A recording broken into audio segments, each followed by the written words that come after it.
This is exactly right.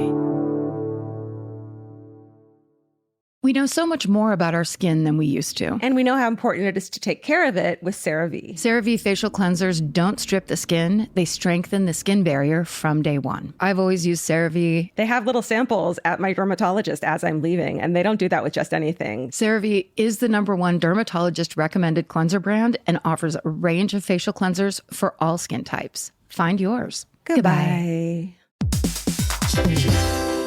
Hey everybody, here's the thing about other home security systems. They're all designed for after the window breaks, after someone's inside, after you get the notification, after the police come. SimpliSafe is the first system designed for before, stopping a break-in before it even begins. That's right. Unlike traditional security systems that only alert you after a break-in is already underway, SimpliSafe is designed to help prevent the crime before it starts. Their cameras can detect suspicious activity at the perimeter and alert live U.S.-based agents. Then SimpliSafe's agents assess the threat, intervene, speak through the camera to scare off the intruders, and call for 911 dispatch. That's right, and SimpliSafe has been protecting your world for 20 years, everybody. So celebrate their anniversary and save 60% on your new SimpliSafe system at simplisafe.com/stuff. That's 60% off, you guys, at simplisafe.com/stuff. Plus, when you order, write in our show name and the How Did You Hear About Us survey to let them know that we sent you.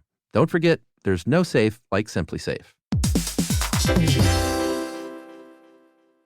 Get into the Hyundai Getaway Sales Event and get away with a deal so right, it almost feels wrong. Right now, you can get great deals on Hyundai's most popular models, including the adventure-ready SUVs like the Hyundai Santa Fe or Santa Fe Hybrid and the Tucson or Tucson Hybrid. Plus, there's the bold and stylish Elantra loaded with the latest tech. Or go all-electric with the Ioniq 5 or the Ioniq 9. So get down to your local Hyundai dealer and get away with a deal you'll love during the Hyundai Getaway Sales Event. Visit HyundaiUSA.com for details. Goodbye. Bye. Capture your favorite summer feeling with Pandora Jewelry. Discover a collection inspired by the sunshine, freedom, and moments that make the season unforgettable. From sun-kissed metals to personalized pieces ready to be engraved with your summer mantra. Each design moves with you from beach days to golden nights and every memory in between. Shop Pandora Jewelry's new summer collection in-store or online at pandora.net and let your summer unfold. Goodbye.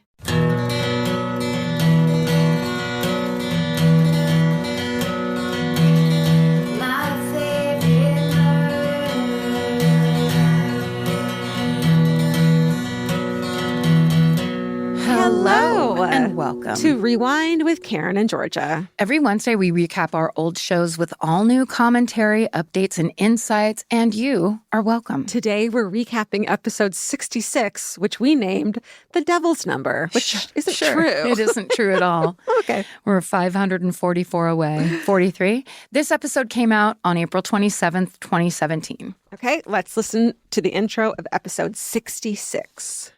You said, what did you say? Cross your T's and dot your everythings. That's us tightening the ship. Yeah.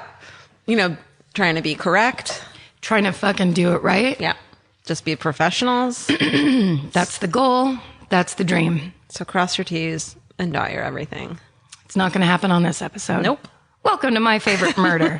That's Georgia Hardstark. That's Karen Kilgariff.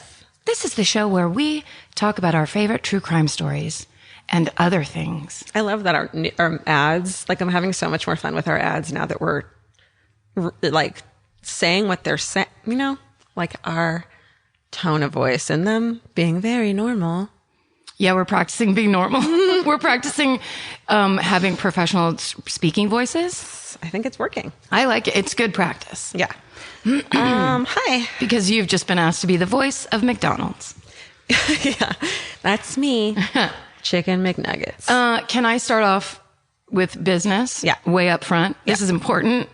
The story that I told last week about Ronnie Chasen's murder, her shooting death, was taken entirely from an article that a man named Gary Baum wrote for The Hollywood Reporter. And I did not credit him until the 50-minute mark. And somebody called me out about it on Twitter. And of course, at first I was very offended and completely, I texted Steven, I was like, this isn't possible. And I remember you mentioning it too. Yeah. Like it was clear to me what you were saying. But I think the important thing and the reason I'm pointing it out like this is because, And when I went to listen back, it wasn't even full credit. The way I said it was almost like I was citing him for the following quote as opposed to everything I'd been saying. So just to make that point, my apologies to Gary Baum of The Hollywood Reporter. I did not mean to take credit for your hard work. I feel like the only reason that story is out there is because of the articles he's written based on the research he's done on these files that Beverly Hills Police has released. And it's all him. I was just reading his quotes and his timeline, chronology, all of it. So I should have said that at the very beginning, where it belongs, and I apologize for not doing that. So sometimes at the very end, we'll be like, and I got a lot of help from this article by this person. So maybe we should say that in the beginning, even if it's not the whole thing. Right. I mean, we could go through and pull. The thing is this. We're never about like, I went down and read these files at the, police station or whatever. Like, but that doesn't mean people that are listening know that or give us the benefit of the doubt or understand. So I think that's, especially for me as a professional writer, being accused of plagiarism is a horrible feeling and something that I never want to keep the door open on. So I will always cite from now on and just be very careful. But I think it's good to get called on something because that's a line that once it gets sloppy, it just gets sloppier. For me anyway, it's like, I'm always like, oh, I have to do my book report at the last minute. Yeah. And then to me, that's like, oh, it's this built-in excuse to like be sloppy. And there's no excuse for that. You can't do that. The thing of like, well, this was already said perfectly, so I'm going to do that. But it's like, but you could put your spin on it. Well, in the past, we've always just gone, I'm totally reading you this article from, like, the I-5 killer was almost all the ESPN.com article, or like most of the timeline and most of that bulk of information. So, like, that's how we do it. We're retelling you articles that we've read, but you just have to say it. Yeah. That's not what we're always doing. So that's not this podcast. I'm sorry. That's what I'm always doing. No. That's not what this podcast is. So that was a dot your everything corner. Or a cross your T corner. That's exactly right. Are those two different things? No. Oh, okay. Yes. No. Yes or no? You know what I mean? I do. Oh, this is a good segue into my podcasting favorites now corner. Okay. Can I do this? So I'm now listening to, in my fucking quest to always be listening to a season-long narrative true crime podcast that I'm obsessed with and then finish in a week, and I'm fucking devastated. I love that that's at the end. Like it's like you're throwing yourself off a cliff on purpose for a good story. Yeah, I need them. I crave those things. And then you grieve them when it's over. Yeah, and I'm like, what do I do with my fucking life now? And then I find a new one. Thank fucking God. So please, listen, keep making them investigative journalists, and Georgia will keep not throwing herself off a cliff for them. It's called The Accused. And it's about this chick named Elizabeth Andes in Ohio in 1978 who got murdered, and like some dude, they arrested him and he went to trial twice and was acquitted. And like, who fucking did it? And this chick who's like researching it is awesome and asks the hard questions to the cops and stuff, but with like a really cute, sweet voice. So it's not, I like it. And the other thing I was going to say is, speaking of just reading articles, this is my new sleeping podcast. It's called Mysteries Abound. And it's just this dude with the most soothing British accent you've ever heard. Hello. And he's just reading articles of mysterious things that have happened. So it's like Mars and murder. And then like, people who, people who have mysteriously, how do I fucking turn this alarm off? My watch. I don't know. And it's always done that. Just once a day, you have to think about it. Yeah. In the middle of a podcast. Yeah. Anyways, I've been falling asleep to it. And that sounds awesome. Great. It's so soothing. And they're real mysteries. Like, he's not just making stuff up. No, he's reading them from like, this is from this article written by so-and-so. And he'll just read it. Yeah. And so he, the whole podcast is him reading articles, but in the beginning, he's like, I found this one, I found that one. And I'll save some of them because I'm like, well, I want to listen to this when I'm awake because it's really interesting. Does it affect your dreams? Do you ever have that? Yeah. But then I'm worried I fall asleep in the car when I'm like listening to the episode of like, that's about, this person who disappeared. 5 unexplained disappearances. And then your eyes are just suddenly getting heavy. Yeah. You've hypnotized yourself with mystery. And then I put my sleep apnea mask on. How did this get in my car? Hey, what? The whole thing is just, and then suddenly you're in 7th grade and you have to take a test. No. This is the worst. My thing was my dream was always I had to go back, and I'd be like 35 and I'd have to go back to high school and play a softball game. And I'd be like, you guys, this isn't fair because I'm old. And B, I won't be good. Yeah. Like, why are you making me do this? Trying to reason with everybody. And they're just like, come on. When you have to do something in your dream that you really don't want to do, that you could get out of in real life by saying have Fuck a headache. This. Yeah. Or fuck this. I have a headache. Fuck this. / Yeah. It's just like, I feel like up until you were 18, you just had such little control over your life that we're still getting over it. And like, when I realized when I was like, had my first job at 15 and I walked into the candy aisle and I was like, I don't have to ask anyone if I can buy I could gorge myself on candy right now. Yeah. It was really freeing. Yeah. And I did. Because it was your money. It was my money. You could do whatever you wanted. Yeah. Yeah.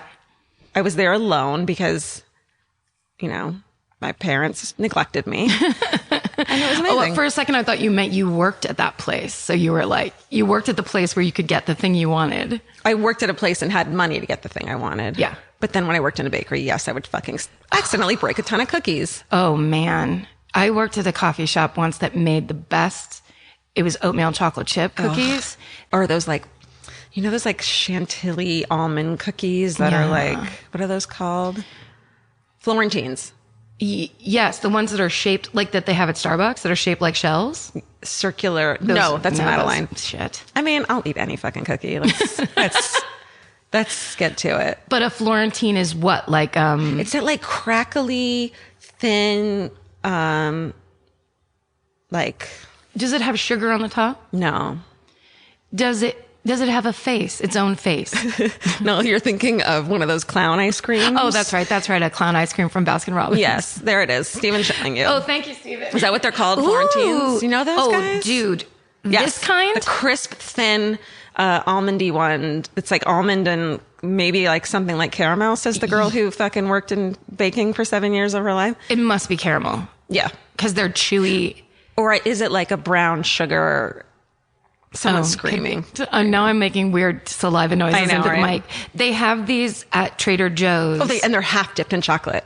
Yes, the bottom. Oh, so I can't buy good. those because I will fucking eat them all. Same here. My dad started buying those. Oh, I know, Steven. Steven's showing me, and I'm like, honey. Steven started to pass the pictures around. Look, honey, don't show me a picture of the thing I've eaten 1,000 of. Listen, don't show me anything. Can I introduce this saying? Don't show me anything.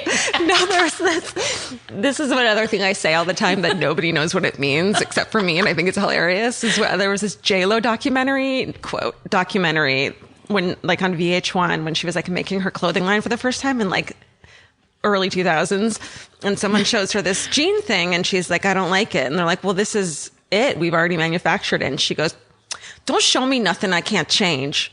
Yeah. Don't show me nothing. Like, why are you showing this to me? And so sometimes I'll just like, don't show me anything I can't change, please. Yeah. That's right. Don't show me nothing I can't change. I love her. I'm sorry. I love J-Lo. What a bitch. And you could see the girl who was like fresh out of fucking Fidum? Fresh out of like fashion design college, just having an inner meltdown. Yes. That's a serious mistake when it's like, oh, but we've already made 50,000. Yeah, but this is what you said you wanted. Yeah. And she's like, but now that the cameras are rolling, you have to seem like you're the boss. Yeah. Well, and also you got to double check and maybe triple check. She did. I bet you she did. Think so? I think she did. I'd love the behind the scenes. It's like the fake behind the scenes and the real behind the scenes would be anyways. That's the show people actually want to see. Uh-huh. Yes. The footage of the footage that wasn't. The footage that explains the behavior. That's what we'll have if we ever have a just drama. Like no holds barred. Every single thing showed. Karen, your hair looks great. And then me going, why does Karen's hair look better than mine? Fired. Then you hire somebody that doesn't do hair. No, here it's to prove a point. Yeah. And you get them in there. They do hair better than the person I have. So then I lure your person away. Oh my God. meltdown. Fuck, this is good. Then I fucking shave my head just to be like, oh yeah? Well. And that puts you in all the papers. You get the most publicity. It's just all I want in life. God, Stephen, you're writing this down, right? This is a plan. Oh, it's being recorded. That's fine. We don't have Wait, we're recording? Wait a second. Okay. Do you want news? I can do news corner. I wrote some stuff down. Some of it's not that great. News corner about a crime thing. Yeah, do it. Okay. So, this was so hard for me not to tell you at the airport when we were on our way home from Austin. Oh. Because I read it and I was like, this isn't... So in Massachusetts, a crime lab, this woman named Annie Ducan was arrested for mishandling 60,000 samples of... It was a drug crime lab. She tested 60,000 samples and she mishandled them for 34,000 defendants. 140 of those people were inmates because of her mishandling. Oh, so they have to let 23 people convicted got their sentences overturned. Now, are they convicted of drug crimes? Yes. So that doesn't bother me that much. That they're convicted of drug crimes, or they're being let go. And I agree. And then they're keeping the people who also had violent, it wasn't just a drug crime, it was like a violent felony added onto that. They're retrying those people. Fuck. So these 23,000 people, 20,000 of them, let's say, who were like, I had an ounce of weed in my pocket. You know what I mean? Yeah. They're like, oh, well, it wasn't weed, it was oregano, but this chick Annie fucked it up purposely. Really? Purposely. She was trying to put people away. She was trying to be the top dog and look how great I am at this job and have the most convictions and but she was just, and all the people who worked with her were like, this isn't right. And the people who were her boss were like, no, this is great.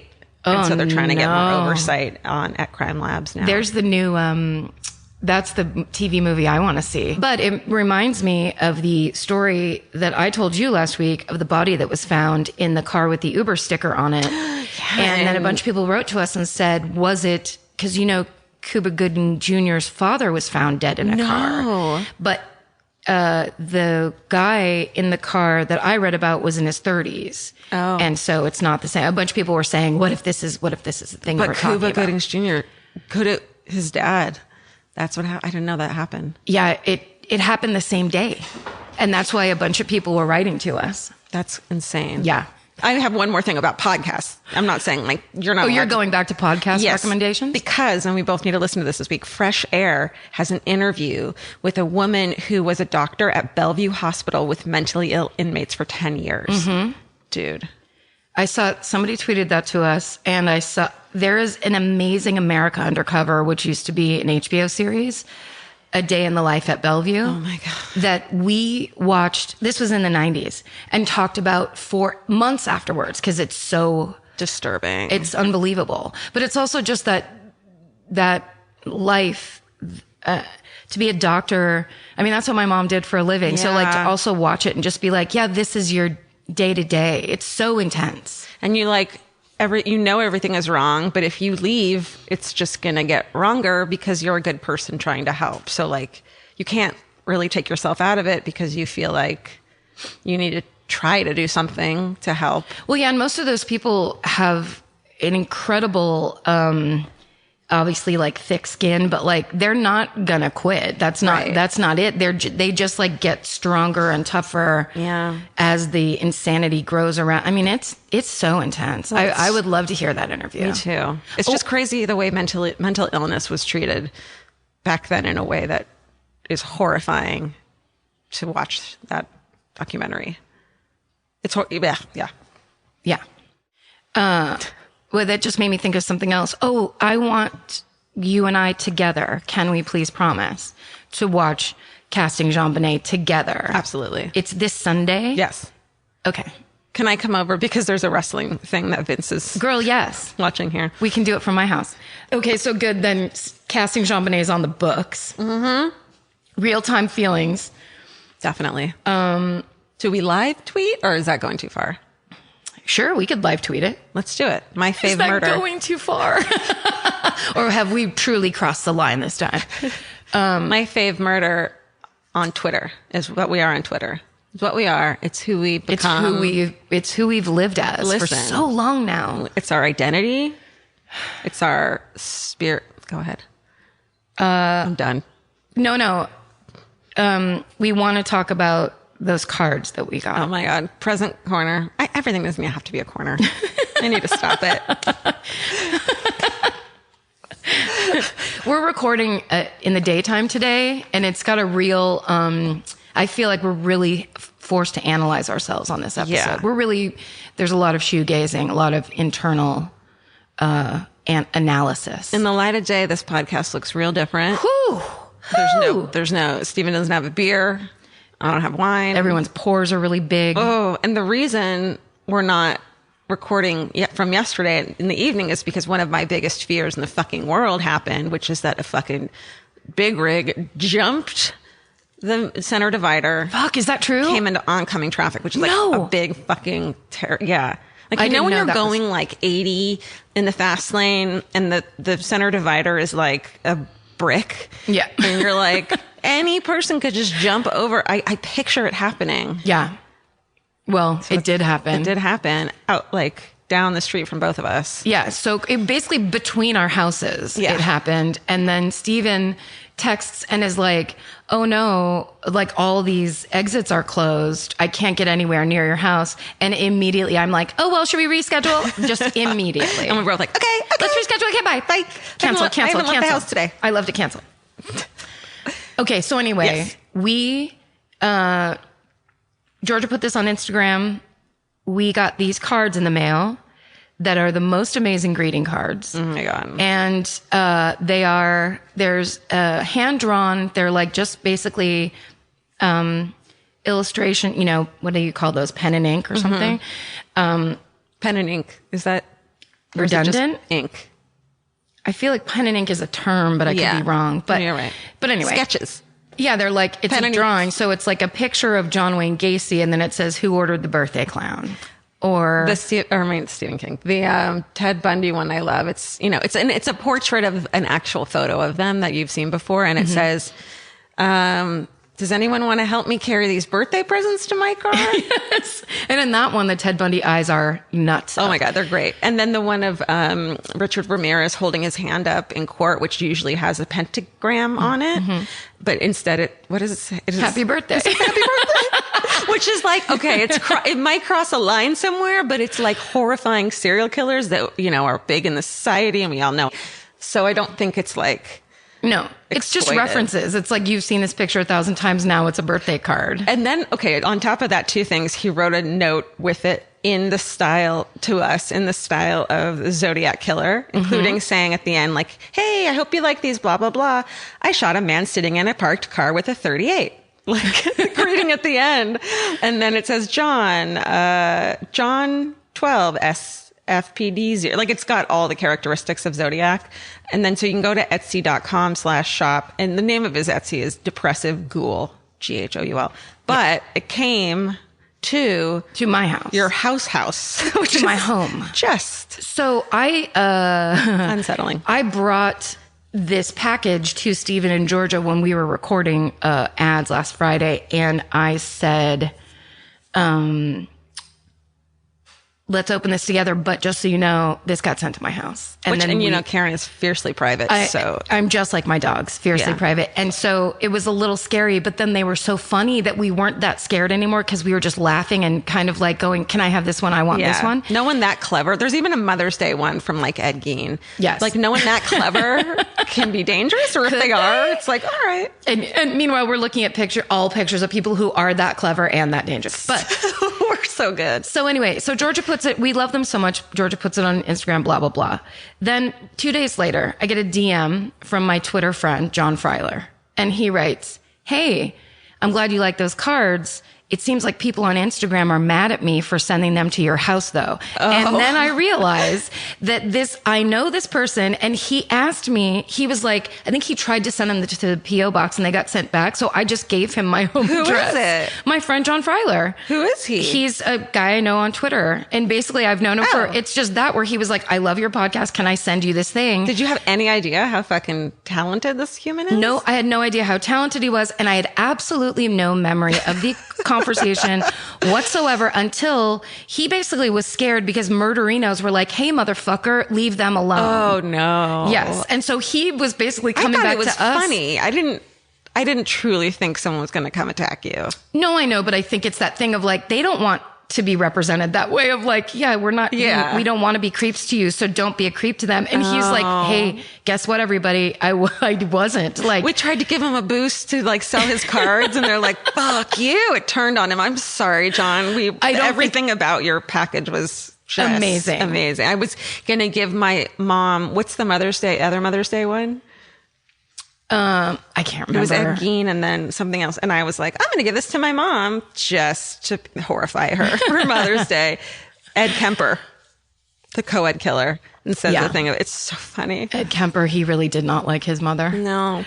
So anyway, thanks, John. Those are amazing and hilarious. And that whole story, if he hadn't written to me forever, I would have been just a little bit worried in the back of my mind. You'd hear a crunch of leaves at night. Yeah. But also what's funny is I was like, oh, we talked about that 6 months ago. And then I checked, it was like a month ago. Horrifying. Oh, we're good. Horrifying. We're good. Also, this is just the anecdote I wanted to tell you the other day. April and I were at our where we do our show, hangout. And I went to the bathroom and I was standing there and there's a woman that was waiting. And she's like, sorry, there's somebody in there. They're taking a really long time. And we stood there for 5 full minutes. Are you a knocker? I'm a knocker. I have a full-on knocker and a rage knocker. So I was just like, get the fuck out of there. 3 minutes. Yeah. So that's what you have. Finally, a guy comes out of the men's room and then the woman, another girl came and was waiting behind me. And we were both like, just use the men's room. They're singles. For sure. So she goes in there. The girl behind me steps up to like, wait. So now she's second in line or whatever. And she looks and goes, oh my God, I was just listening to your podcast, whatever. So we have a moment. Her name was Mia, I believe, from what I remember. We have a moment, chit chat, whatever. And then and I knock again, the whole thing. And does anyone respond? No. And just I was like, nice. We need to get a waitress over here. I bet someone's passed out on the toilet. Well, finally Mia steps up and tries the doorknob and it's open. We were standing there for, I'm not kidding, like almost 10 minutes with an empty, unlocked bathroom door just standing there. Oh my God. And you got angry out of it. You know what I mean? I was mad twice. Oh my God. When the other girl came out of the men's room, were you like, listen, bitch? No, she was like come and gone. But when she opened it, I just yelled dude in her face and walked it. Like, it was the funniest moment. It was really funny. It was a fun moment. Hi to you. I hope your name was Mia, because I'm pretty sure it was. That's good, man. People need to. We were talking about at live shows, and I'm fucking a big fan of this because it's like 70% women that before the show starts, and there's like Vince goes out to like look around, and he's like, "There's the craziest line in the women's restroom." And I know that on the weekends at the Ferry Building in San Francisco, they'll close one of the men's room to women only, and they're like, "Men, go upstairs and use the bathroom because there's 5 of you," and they turn the men's room into a women's room, which I think is so fucking forward thinking and so fucking awesome. And I appreciate it very much. And I think some of the places we do shows do that already, but I think we should all do that. You're staring at me. Do you not agree? No, I don't know. I'm just thinking of all that bathroom politics that people, I mean, that it just immediately put me in that place of like, ugh, all the people that are like, and then the people that'll go into the room and all that shit where it's like, no, that's not a real thing. Yeah. Just pee. That's not. Yeah, it's a public place. You're fine. And yeah, it should be dictated by the numbers. Like, have you ever seen, there's a really funny picture of the women's restroom line at a Rush concert. It's like, just there's no one there at all. Oh my God. It's same diff. Question. And I'm not asking for myself necessarily, but if you're in a public restroom, it's pretty, sizable, like at the airport, and you're peeing, is a public restroom an okay place to fart? Yeah, I think that's the only place that it's... Because sometimes I'm like... societally acceptable. I mean, they can still hear it just as loudly as if you were at the sink. Uh-huh. But they can't see your face. That's all that matters. All right, good. It's all about shame. Yeah. Just do it where you can. I mean, especially at the airport. Jesus Christ. Everyone has gas at the airport. You gotta do it. Airport is fit. That's how the planes fly. They're fueled on everyone's gas from airport food. Too much alcohol. $9 bottles of water. Yeah, nerves. Fear you're going to get dragged off the plane for no reason. Constipation from massive pharmaceuticals just to get the anxiety away from I never thought about that. There's so many more pharmaceuticals at the airport. Yeah. I just didn't think of I didn't either. that side. That's exactly right. Dude. Have you ever seen that? Then we'll get on to business skippers. Okay. Have you ever seen that? It's not night vision, but it's like heat vision footage of a guy that farts. Oh no, I don't like those. So fun. You don't like them? Well, because they do it for people walking down the street, not people who know, right? That's exactly right. But they don't show the person. It's just the torso down. Yeah. But they just show, so you can actually see what it looks like when someone farts. This, like the cloud. It's the funniest thing I've ever seen. I hate it. And it reminds me of when people would tell other kids that if you pee in the pool, like there's a dye and it'll make it show up green. Mm-hmm. And so it's not true, but you're terrified. It just reminds me of that where it's like shame right on top of you. That's right. Yeah. It's anything you coming out of you. Human. Yes. Although peeing in a pool isn't human. Peeing in a pool's enjoyable. You got to expect some level of pee in a pool.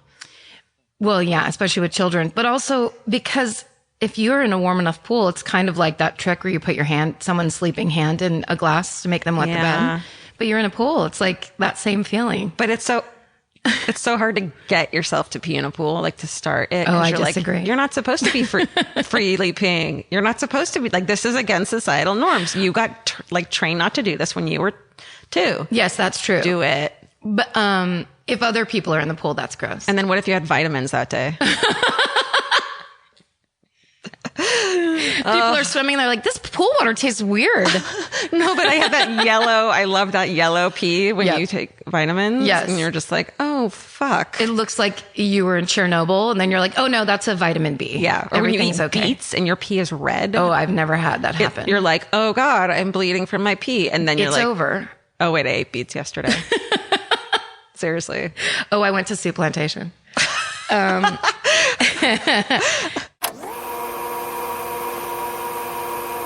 And we are back. Oh, we just can't talk about this enough. It's the citing sources issue that we learned our lesson in last episode. Like every lesson that we've learned on this podcast, we learn it publicly and we learn it with a lot of hostility coming from the other side. This guy was fucking pissed. It was crazy. Also, it was that kind of thing where it's an interesting way to mark time because I was using Twitter as like a comedian and a person who was just trying to post jokes. Yeah. And this is around the time I was like, I can't use Twitter in the same way anymore. Right. And it was mostly because I can't, my favorite joke is telling people to shut up and seeing their reaction. They didn't like that. Do you think like 2017, a male journalist coming after you publicly in that way is like cool? It wasn't a cool experience, but I have to say he was right. Yeah, I mean, like, there's no arguing the fact that the combination of things where it's like it looked intentional that I didn't credit Gary Baum until the end of the episode for just basically a pull quote. Yeah. So I did it wrong. Yeah. And like that's that. And this is kind of the risk that we are always up against because you always do stuff wrong. Totally. And like that's fine. As long as you go, oh, and I think this is kind of like how we did it from the beginning. It's like, saying prostitute because that was what was in the article and people writing in and being like, can you please say sex worker? Yeah. Yes, we can. Yeah.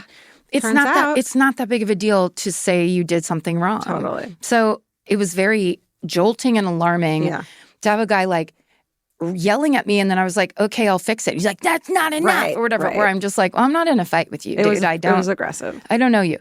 But happy to fix it, want to fix it. And certainly I think it's interesting because that is, the guy that did it is basically responsible for the way we now always make sure to cite sources at the top of the page. Yeah, because we want to. We totally do. Yeah. And no one, we said it before, but it's like, no one thinks we fucking wrote these things. No one believes. We didn't investigate these pieces ourselves in a week. No. But it's also great to be able to start naming the people who did the hard work. Yeah. So it's like, we can only talk about this because Gary Baum went out there and did the work. Yeah, love that. Yeah. In a different world, we would be investigative journalists, but that's too much college. Yeah, I don't think as an alcoholic, I would have been able to do it in a way. Yeah. But the beginning part, I couldn't do the, school. Same. Homework. With depression and anxiety. Yeah. No, thanks. not when my bed is calling. But thank you. Gary Baum did it. Yeah. Oh, one quick corrections corner. I refer to the host of the podcast that I fall asleep to back then. It's called Mysteries Abound.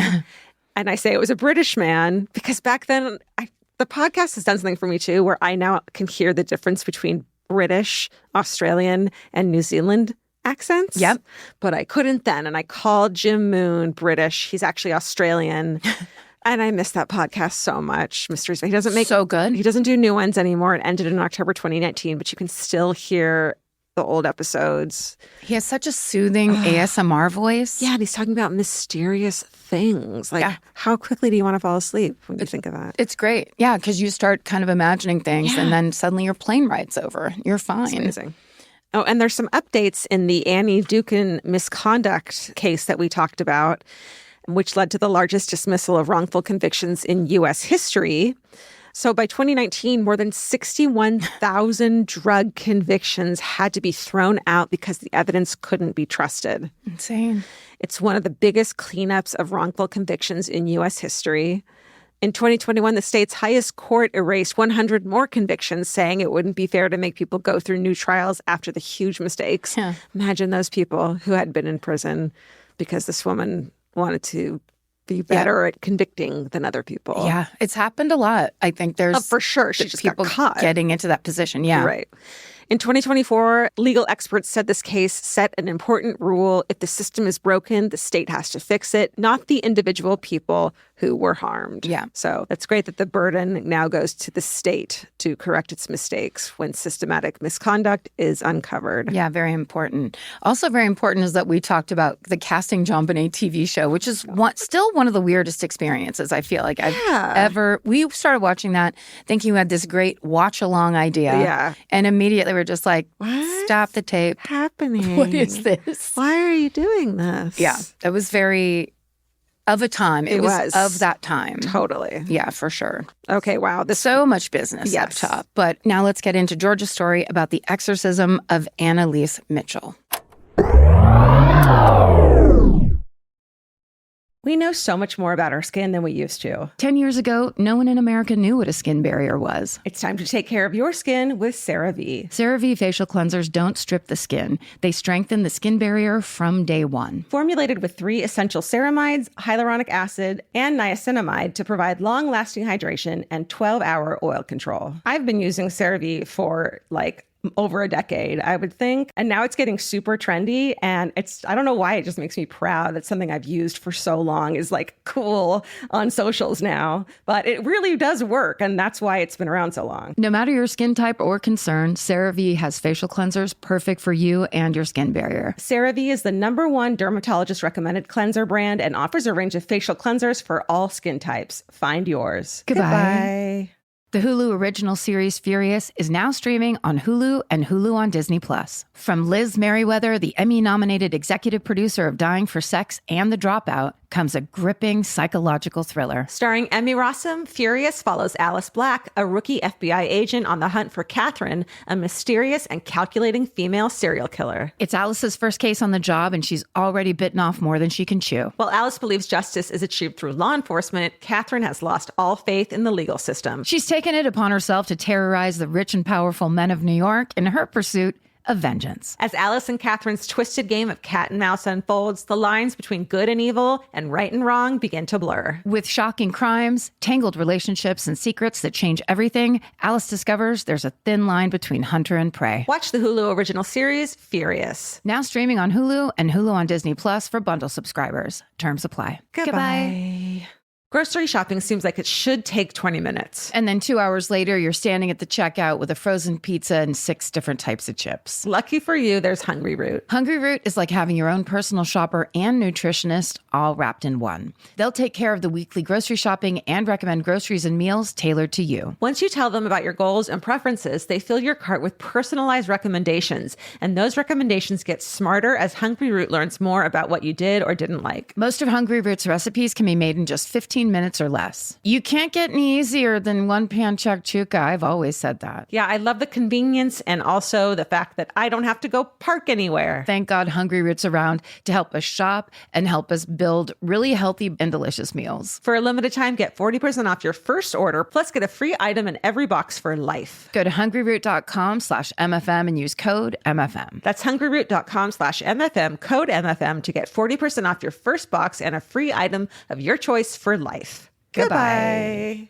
There's nothing better than just laying around. Whether you're fully horizontal or at a slant, it cannot be beaten. Unless, of course, you have a Lola blanket. Lola is the world's #1 blanket, crafted with ultra-soft luxury vegan faux fur and a signature 4-way stretch that sets it apart. Their products are machine washable and double hemmed for durability, and they stay flawless. No pilling, no shedding, even after repeated washes. And there's more. Lola also makes weighted blankets, matching pillow sets, and super soft pet beds. Lola is a great go-to gift. It's personal, beautiful, and something your loved ones can actually use every day. For a limited time, our listeners can get 40% off select Lola Blankets products with code MFM at checkout. Just head to lolablankets.com and use code MFM to get 40% off your order. After you purchase, they'll ask you where you heard about them. Please support our show and let them know we sent you. Wrap yourself in luxury with Lola Blankets. Goodbye.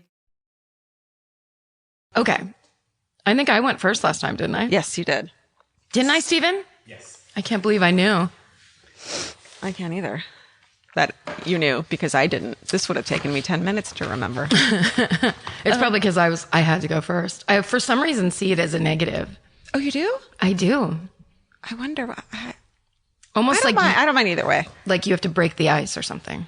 But I feel that if you go last, then you have to be like, you have to close it hard. Yes. You know what I mean? Mm-hmm. So I don't like going last because then I can let you close it hard. Yeah. Shit. I forgot about that part.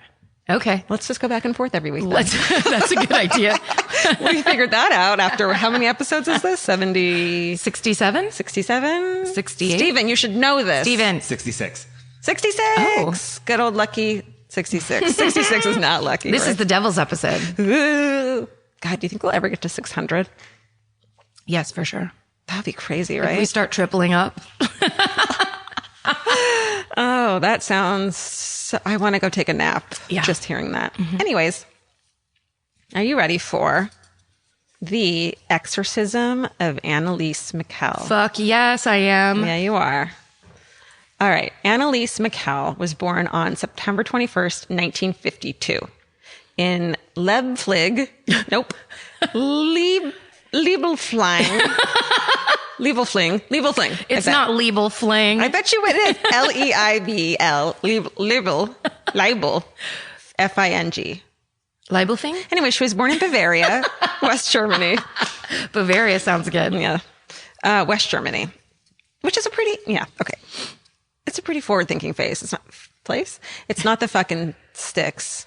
West Germany, right? No. Bavaria? No. Anyways, she lived with her 3 sisters and her parents, and they family were devout Roman Catholics. They attended mass like twice a week. And Anna, as she was known, she led a pretty normal life. You see pictures of her. There's a lot of pictures of her. She's pretty. She looks very normal, as a teenager. She's just a normal girl. And her classmates described her as withdrawn and very religious. Ugh. Sorry. Which part, withdrawn or very religious? Any. Or the combination of the two is like, you think you're better than me? You think God likes you more than me? Yeah, he doesn't. But you saying them being Roman Catholic and going to church twice a week, being a raised Catholic, there's another echelon of Catholicism of people that go multiple times a week that makes me feel like I'm being suffocated invisibly when I hear about it. It's just that kind of like, it's such a ritualistic, old, almost like it's old. It's like ancient. It's ancient, and it's kind of like, I don't know. It worries me. Tell us non-Catholics, like fiercely non-Catholics myself. What is mass like? Because I've been in a church 3 times in my life. It's long. It's like an hour long. And it is a series of prayers and songs. And then in the middle. In Latin? No. In the 50s and in this time, they might have done it in Latin. They definitely did it in German. That's for sure. At least. It was not in English. No. But in the late 50s, early 60s, I think they passed a thing called Vatican II where they updated everything. So like when my dad was growing up, my parents were growing up, the Mass was in Latin and you took Latin in school and all that. So like Vatican, the sequel? Vatican II, Electric Boogaloo came out. This time we're not Latin anymore? That's right. And they kind of basically updated it so that it was all in English and they cut some stuff out and they just made it a little more maybe livable. I don't know. Accessible. Passed a couple extra laws. I'm not sure the details. I have been told it multiple times, so I just don't remember any of it. Just try to update it from the 1600s. I think they allowed guitars for some certain kinds of hippies if they wanted to do it that way. Nobody that I knew did it that way. Well, Anneliese did not have a guitar and she did not go to version 2.0. They did not. Of Mass. No, they were. At one point, you do eat the body of Christ. That's kind of the main point of Mass. You snack on the body of Christ. That's right. Like the spread afterwards is like... No, it's all in the middle. You drink of his blood and you eat of his body. And then you basically are forgiven for all your sins because as a mortal, you sin constantly and you have to constantly ask for forgiveness. So... It's just a little background. So many questions. That's that wafer, right? Mm-hmm. And the blood is wine. Yeah, but in most Masses, the normal people don't drink the wine. The priest drinks it on your behalf. What a dick. You're like, I'm good, dude. I don't need you to do it for me. Give me some. Give me some wine. Okay. Then, at age 16, she suffers an severe epileptic fit and is diagnosed with temporal lobe epilepsy and depression. Is that what you have? I don't think I have depression, although I sure get low sometimes. But mine is petite. You have petite mal. No, grand. Fuck. When I have them, they're grand. Karen doesn't do anything half-assed. But they also call it seizure disorder. It's a different time. I'm sure it's, okay. Yeah. She's treated at a psychiatric hospital and is put on anti-convulsion meds. I'm sure the psychiatric hospital is not chill. Antipsychotics and mood stabilizers, as well as anti-convulsion drugs when the convulsions continued, and none of it alleviated the problem. She was prescribed another drug, which is similar to chlorprasm. Why didn't I take this part out? It's used in the treatment of various psychoses, including schizophrenia, disturbed behavior, and delusions. And by 1973, she's suffering from depression and starts hallucinating while praying. She complains about hearing voices telling her that she was damned and would rot in hell. Mm-hmm. And her treatment in a psychiatric hospital did not improve her health, and her depression got worse, despite the meds. Long-term treatment did not help, and she grew increasingly frustrated with the medical intervention. She'd tear her clothes off, she'd eat coal, and she'd urinate on the floor and then try to lick it up. Huh. Yeah. Okay. Let's diagnose her right now. She's got schizophrenia. Well, or she's developing schizophrenia. Well, or has it, but also I used to always be fascinated. There's a illness called pica, which is the need to eat inedible things, which it sounds like she has, but that might be a symptom of a bigger, the schizophrenia itself. And pica is like you're low on some necessary, minerals. Yes. Yeah. Yeah. A lot of people eat drywall. My friend had the incredible urge. She never did it as far as I know to eat laundry detergent. Oh, yeah. Well, that's like on my my crazy obsession. There's a show on TLC where people... Couch stuffing. Yes. The lady who ate the couch. Yeah. So nutso. This same friend had bought or stole from a pharmacy Epicac. Oh. And she was like, I'm bulimic. I'm going to try it. And then she did it. And she was like, that was the worst experience. And I think she stopped being bulimic after that because it was the worst experience of her life. Because syrup of Epicac just makes you... vomit horribly. Everything you have in your stomach. It's for children who eat poison. Yeah. So a lot of parents will have it on hand just in case. Anyways. And it gives you like food poisoning barfing? It's retching until your entire stomach contents are just gone. Anyways, that was a sidebar. And also... What? No, just... I just love how we're just like, maybe it's this and maybe it's that anyway. Yeah. Yeah. We're really Medical doing experts. a service Yeah. to everything. So she finished high school and when she was 20, she started studying at the University of Würzburg. So she went to university, even though she had these issues, and I couldn't complete community college for more than a year. Like, that's I could barely hold down a job. good for her. Yeah. I mean, I'd walk out of jobs sometimes. Yeah. Which never come back. Her symptoms had significantly worsened, though. She was studying to become a teacher, but her problems got worse. She heard voices telling her, I already said that. She saw devil faces. She became suicidal, and her family believed that she was suffering from demonic possession. Oh. Jump to demonic possession. Yeah. A family friend arranged a pilgrimage to a sacred spring in San Damiano, and the friend became convinced that she was possessed because of her inability to walk past a crucifix and drink holy water. Do you drink holy water? No. Why? So then what's the inability? Not That everyone's sure. hands have been in it? I wouldn't either. Yeah, I've never heard of drinking it except for in like horror movies. Okay. But I don't know. Maybe it's different in West Germany. I'm not sure. She became aggressive and she took to self-harming, and she would, and she ate insects. She growled at religious icons and would sit under her kitchen table barking for 2 days. So the family sought help from the church. Many, The thing that's causing the problem is where they go for help. yeah, I mean, yeah. it's like every single solution, aside from like the psychiatric place, Yeah. every single solution is religious based. Well, it's like when you hear of those parents who, like these days, who refuse to go to the doctor to get help, and then they get arrested and their kid dies because it really just needed penicillin or whatever the fuck. Or Yeah. like, and the kid dies and they get convicted of child neglect. Yeah. So, yeah. Anyways, many of the priests they saw said Anneliese needed a doctor. Even the priests were like, hey. Yeah. But one eventually said that she needed an exorcism.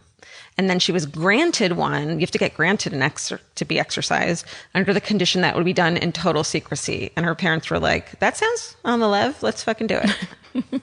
Right? Like everyone's like, no. Go to a doctor. One's like, sure. Just don't tell anyone. Yeah. Great. That's what we've been waiting to hear. Well, maybe because they were trying to be progressive, and exorcisms are about as like retro as you could be in the church. Definitely. Yeah.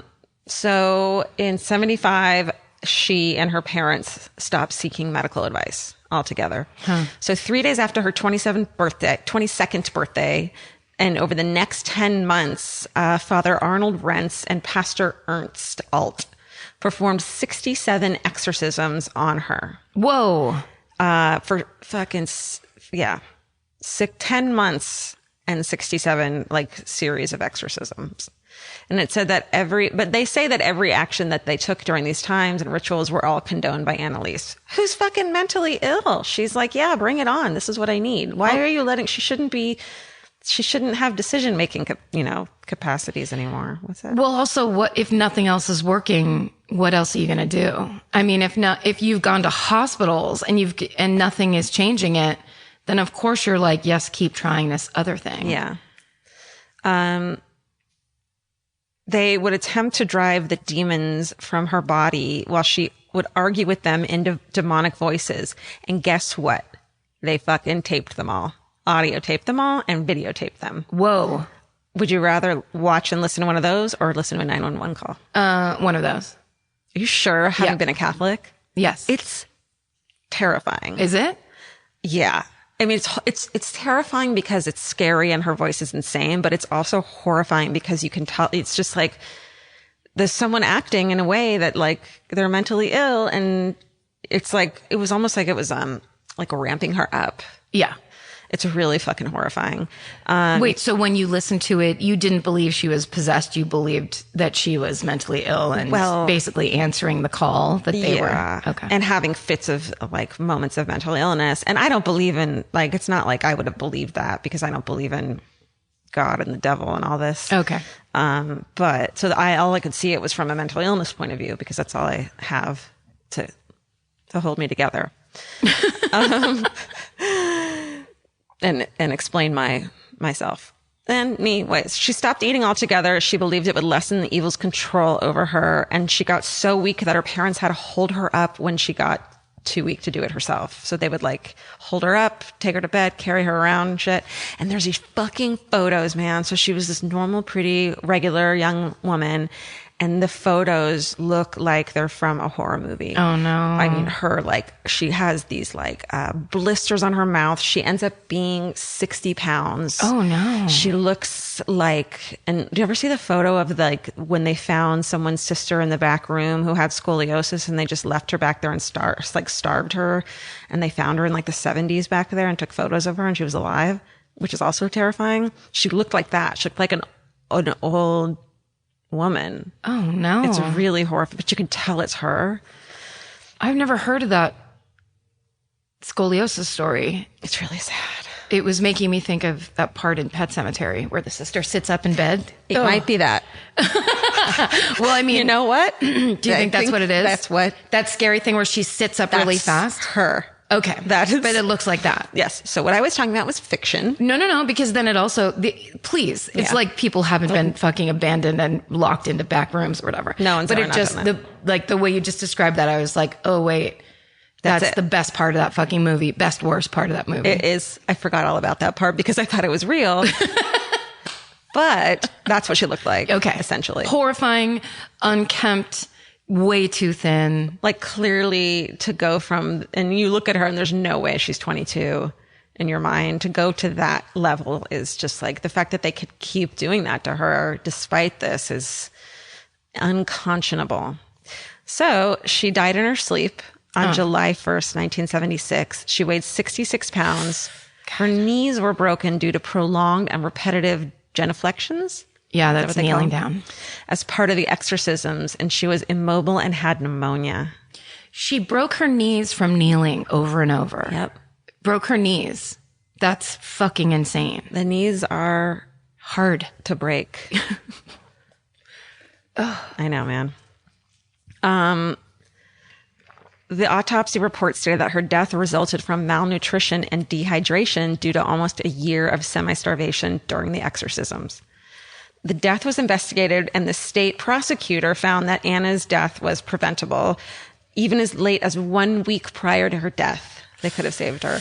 Her parents and the two priests were charged with negligent homicide, and the trial began on March 30th, 1978.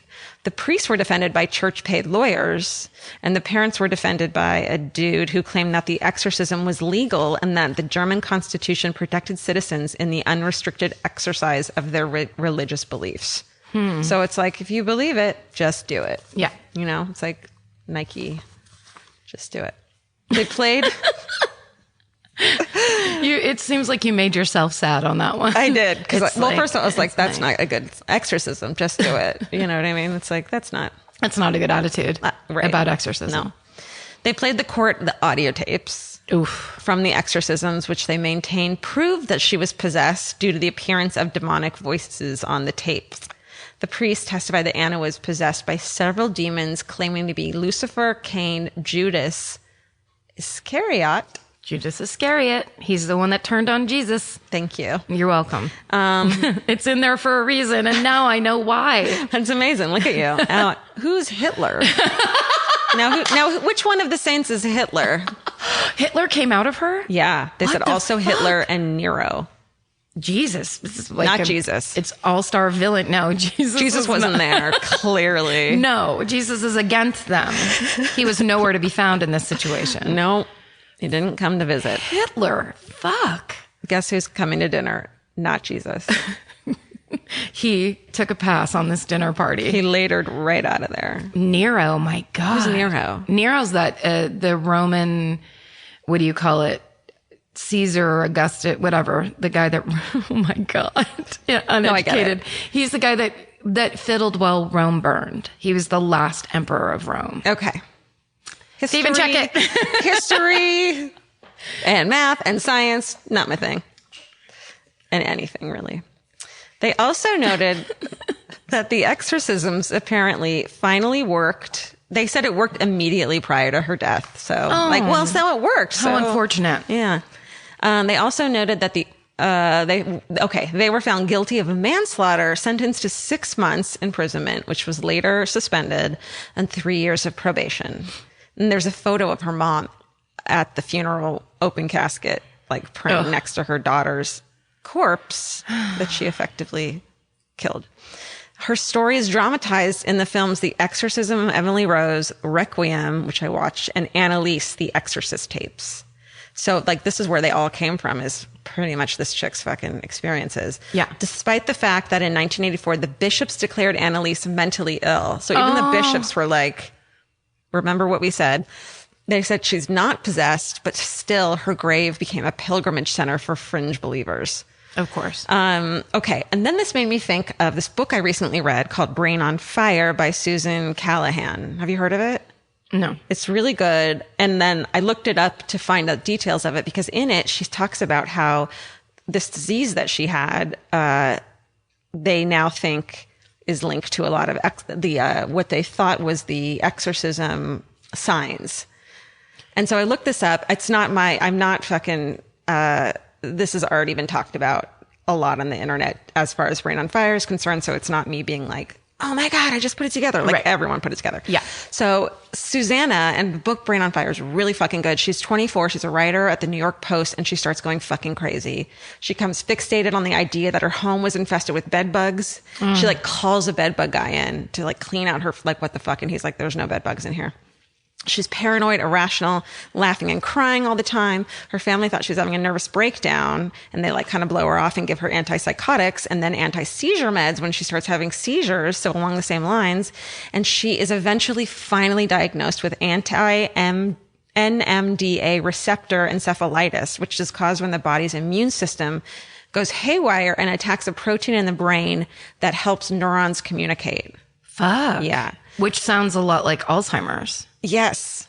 They're linking it to that too. Shit. And it was like, there was one doctor who was able to finally figure it out. And the way he figured it out is when he had her draw a clock, and she drew the circle and wrote all of the numbers tightly on the right-hand side. So the brain wasn't computing.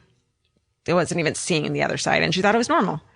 You know what I mean? Yes. So, because I feel like I've seen that picture. Right. Yeah. So she was, so it's the same receptor that's blocked by PCP or ketamine, and both drugs can make a normal person act like someone with schizophrenia. So, which I didn't know. That sounds terrifying. Why would you take those drugs? Well, in the 70s, I think most people accidentally smoked PCP. Yeah. There was a lot of because that's angel dust, right? Yeah. Yeah. Or accidentally on purpose, because the drug wars were fucking racist and horrible. That's true. Look it up. Look up Nero while you're at it. Look it up. No, I didn't mean it like that. I'm like, you better. Yeah, no, I'm right. No, I didn't mean like, I don't know. I mean, look it up. I don't care. No, I meant like, you know what I mean? I just want to make clear. Yes. The disease chip. Steven, make me sound like I can read. We can do this. The disease typically strikes young women, and symptoms worsen and include agitation, paranoia, delusions, hallucinations, and seizures, and psychosis. Fuck. Yeah. I'm literally thinking back in the 90s of like, did I have paranoia? Was I hallucinating? But do you remember? Because like schizophrenia hits younger women. It seems like that's really the like main demographic. Yeah. And so did you ever be like, shit, man, if I'm going to hit it, this is going to be it. Like at 24, I was like, get out of this. Yes. Without schizophrenia. Yes, because so the brain grows like a certain way every 7 years, a certain amount every 7 years. That's like this. So that's why they say it's when you're, 21, whatever. It goes in sevens of when they most commonly diagnose it. Right. So they say. And when I was at the end, I was 28, and it was my fourth one or whatever. Phew. Yeah. Your fourth seizure? Oh no, your fourth. No, it was like the cycle or whatever, when I read that thing about the brain growing, and that's why sometimes people have seizures. Yeah. And sometimes they have them and never have them again. I had one at 14. No, 12. Yeah. I had one at 12. Your brain is a little. My brother had one too. Yeah. I don't pretty tell common. doctors that because it's just complicated. Well, yeah, then it makes sense why a young woman comes in with fucking symptoms that look like schizophrenia, who's like 23 or 4. And of course, it's just an obvious diagnosis. But then when the drugs don't work, that's a sign that it's not. Yeah. But, doctors a lot didn't want to look into that more and would just send you to someone else. And well, it's like when they're supposed to be the final word, and if they don't know what to do, then what do you do? Well, she said she spent $100,000. No. She said she spent $1 million on different drugs to try to tackle this. Jesus. And none of it worked. And then finally this guy's like, draw a clock. And she's like, what? And draws it. And it didn't cost anything to draw the clock and for him to be like, you have this. Wow. Okay. So anyways, this isn't about her. So it's now speculated that anti-NMDA receptor encephalitis could be behind historical descriptions of what was believed to be demonic possession, including in The Exorcist when she walks on her walk. How do you explain that? She backwards crab walks? Yes. Mm-hmm. That's like your bones get stiff, your body like turns into these crazy folds and stuff like that. And that's one of the fucking things that happen. Really? Yeah. That's crazy. Yeah. So that exact symptom of demonic possession is actually a symptom of this. Wow. So appropriate diagnosis and treatment, more than 80% of patients have a good outcome. And then I wrote the worst line I've ever written to end a story because I didn't know how else to do it. Susan Callahan got better, but unfortunately, Anneliese Michel didn't have the chance. I know. Everyone, listen. I think they're making a movie out of it, Brain on Fire. Really fucking interesting. I would love to see that or read it. I have it. You can have it. I do want to read that. I think Requiem, is that the one that's in German? Yes. That movie is so upsetting. I saw the first, I would say 2/3 of it. Mm-hmm. And then when she started having seizures, when it started getting into that thing, I was like, oh, I don't want to watch a girl have seizures. It looks so horrifying when she has a seizure. Yeah. I mean, it's just... Well, it is really, I mean, you picture back when demonic possession was conceived. Yeah. And when it was people who, like, if you had a brain disorder in, medieval times or the Dark Ages, you were just fucked because there was no treatment. There was nothing to be done. Well, not even the Dark Ages. In the fucking 90s at Bellevue Hospital, like a seizure, you were, if they couldn't control it, right? Well, they can control it. They just don't know why you're having it unless they go in and they go have brain surgery and they look to find if there's scars on your brain. Right. But like, if you don't have like, oh, I got in a car accident and this is what's happening. If you don't have a story that they can put a storyline to, then they're just like, we don't know. And that's in the beginning of my seizure disorder journey. In the beginning, they were just like, oh, this is just alcohol withdrawal. This is what happens to alcoholics. I, of course, then with absolutely no shame whatsoever was like, but I've never stopped drinking. So how could I have withdrawals? There's no withdrawal situation happening. But, and then it turned out that wasn't what it was because I still have seizures to this day. I knew things were happening and I had injuries and I had weird eye because of the aura of my seizures, my eyes flick around. Oh. And so when that first started, I would be driving and it felt to me like I was looking at the other cars coming. Like I have a very specific memory of driving down Fountain and I felt like I was checking the other cars. And so I was like, oh, am I crazy now that I'm like OCD checking cars? Oh. But it turned out it was my eyes just going, because that's the aura. And then you seem paranoid a little because you can't stop looking at the cars. I mean, I didn't think that. Okay. But you could put that together. Yeah. If you were a doctor trying to figure out what the hell was going on, all of that stuff fits. Totally. But the idea that they just keep going back to the church or to Catholicism to fix it is just like, it's heartbreaking. Yeah, I know. So. Broken kneecaps is not cool. Oh, that's such a specific thing of like, okay, this is a thing you can point to of excessive, what she went through. That specific thing of her knees being broken from fucking... Yeah, someone should have said stop way fucking earlier than when she weighed 66 pounds. Yeah. It's insanity. It doesn't make sense. But the whole time she was on board with it, so they were probably like... Because they're priests. These people have No, she was, because she was... No, I'm saying because priests are doing it to her. She's a devout Catholic. They know best. They drink the blood of Christ, man. They know better than doctors. Sure. They're like final word. It makes me think too of, did you watch Taboo, the Tom Hardy series on FX? Oh, wait. We watched a couple episodes. There was just one near the end. His sister, who's married, and she's just like a rebel. She's just like a fuck you rebel for lots of different reasons. Her husband finally decides that she's possessed by the devil and has someone come to exorcise the demons inside her. And she basically just gets molested by this priest. And it's that thing too of women in society over the years where it's like when you did have these people, and it's not it's not the exact same thing every time, obviously, but that it's such a good example of like women having no, ownership. rights or ownership over their own fucking bodies. Yeah. So then it was like, if you're sassing back and saying fuck and all this stuff, then you're possessed by the devil. And then two men come in and get to just do what they want to, quote unquote, get rid of the devil inside you. And you are just tied down and, you have to take it. Well, it's the same thing as far as in like the 50s and 60s and 70s, where it's like my wife is being rebellious or depressed. And it's like, well, give her a fucking Pill? lobotomy. Oh, shit. Yeah. The lobotomy situation. Man, like she doesn't want to be a fucking housewife anymore. She's going crazy. Okay, we're back. Do you have any updates on this case? No updates on this case, but the book I mentioned, Brain on Fire by Susanna Cahalan, which I still highly recommend in relation to this case, was turned into a film by the same name for Netflix, and Chloe Grace Moretz was the woman who played the author who wrote about this incredible experience she had that just, I think about it all the time when you hear about exorcisms and how freaking just dark it is. Wild. Yeah. Yeah. Okay. Let's keep going with the bad. Yes. And get into Karen's story about Jack Unterweger, the Vienna Strangler.